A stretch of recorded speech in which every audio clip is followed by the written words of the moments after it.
شاه پناهم بیده خسته ای را آمدم آه نگاهم مکن غرقی گناه آمدم شاه پناهم بیده خسته ای را آمدم آه نگاهم مکن غرقی گناه آمدم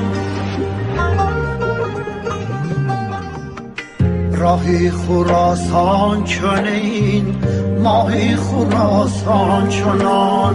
شاهی خراسان ببین بحری پناه آمدم شاهی خراسانیم رستم دستانیم دستی مرا رد مکن بر در شاه آمدم بر در شاه آمدم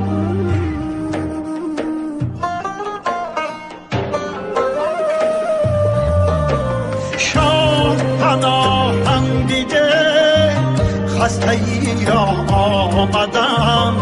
آه نگاهم مکن غرقی گناه آمدم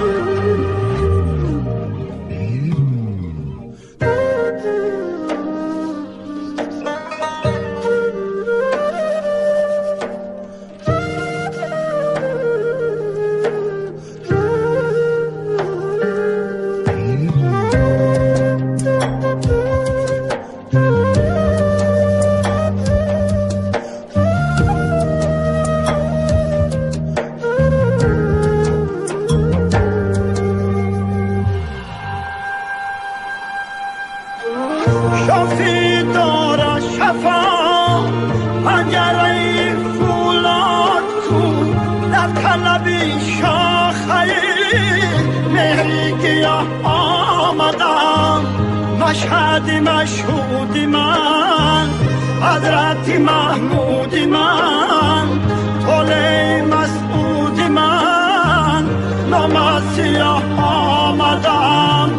شاهی خراسانیم دستی مرا رد مکن بر در شاه آمدم شاه پناهم بیده خسته ای را آمدم آه نگاهم مکن غرقی گناه آمدم شاه پناهم بیده خسته ای را آمدم آه نگاهم مکن غرقی گناه آمدم